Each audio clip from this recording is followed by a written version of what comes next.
आपने कहा प्यार मिल रहा है, जिनसे आपको सबसे ज़्यादा प्यार मिलता है वो भी एक्टर हैं, उनकी रिएक्शन क्या है? आपकी पत्नी नीलिमा। बहुत बड़ी क्रिटिक भी है वो मेरी, मतलब पीछे कुछ ये कुछ। तो इन लोगों को कॉन्स्टिट्यूशनल जिम्मेदारी मिली होती है, हाँ।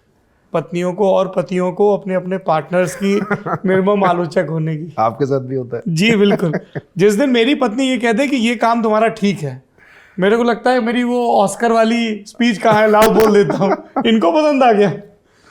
तो अच्छा, पहले थोड़ा जब हम नए नए मिले थे, और आई कब थिंक मिले थे? हम लोग मिले थे, हो गया अब 8 साल, आई थिंक 2016 के आसपास। एक ऐड कर रहे थे हम साथ में, कैडबरी का ऐड, कुछ मीठा हो जाए। तो एक्ट कर रहे थे तुम? हाँ, एक्ट कर रहे थे। तो उस दौरान मुलाकात हुई, फिर थोड़ी दोस्ती हुई, फिर 3-4 साल बाद शादी हुई। अब 4-5 साल हो चुके हैं, 4.5 साल। और तो कभी कभी उनका होता है कि नीलू बोलता हूँ मैं, नीलू का, कि वो दबी आवाज़ में समीक्षा करती है, क्रिटिसिज्म करती है। तो एक दो बार मैंने बोला कि आप खुला बोलो। तो फिर अब वो खुल के जो भी है, जैसा वो वैसा ही बोलती है। तो काफ़ी चीज़ें उसको अच्छी लगी, और वो I think one of the first audience थी जिसने देखा भी। तो मतलब वहाँ से मुझे मोटा मोटा समझ में आ गया था। इनफैक्ट मैंने थोड़ा अंडरवेलमिंग और अंडर प्ले किया था, जैसे कि मैं कह भी रहा हूँ, जो कि मुझे लगता था कि रोल ठीक ठाक है। बट उन्होंने भी वैसे ही कहा कि भाई काफ़ी चीज़ें जो तुम्हारे कंधे पे थीं और तुमने उसको अच्छे से निभाया है, और ये सारी चीज़ें जिसके बारे में अभी हम बात भी कर रहे थे। तो मतलब वहाँ से एक एक कॉन्फिडेंस थोड़ा और ज़्यादा बढ़ गया कि अब लोगों के रिएक्शंस आने शुरू होंगे। लेकिन ये पहला इंपॉर्टेंट रिएक्शन पॉजिटिव आया है, तो बहुत सही है। आपकी एक और सीरीज आई थी, sultans of Delhi. Sultan of Delhi और sultans of Delhi? Sultan of Delhi. जी। उसका जब वो प्रोमो कराया तो हम लोगों को लगा बड़ा बज़, मिलन लूथरिया ने बनाया, वो उतना रिस्पांस नहीं मिला। पर आप तक किस तरह के फीडबैक पहुंचे? आप हैं उसमें, ताहिराज भसीन हैं।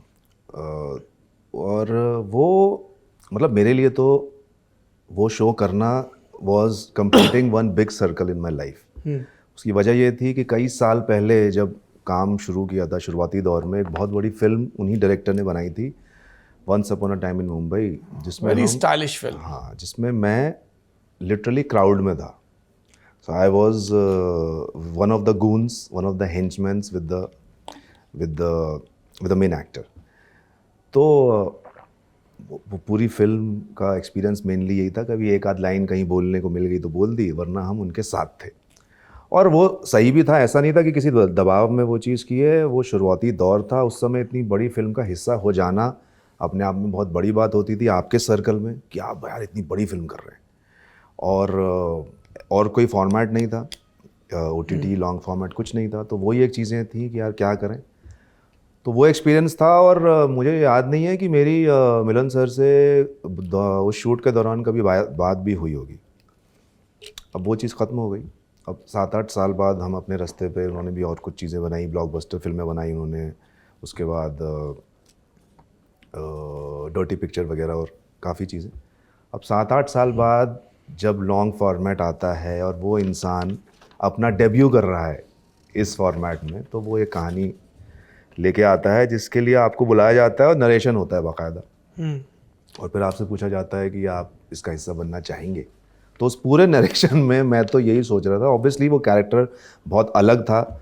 मतलब मैं तो इस बात की उनको मैंने दाद भी दी कि आपने मिर्ज़ापुर सीज़न 2 देखा है और आप मुझे ये ऑफ़र कर रहे हैं, क्योंकि वो एकदम फ्लैम्बॉयंट, उसमें ह्यूमर था और उस तरीके की लेयर्स थी उसकी, जो कि लोगों को पसंद भी आया काफ़ी वो किरदार।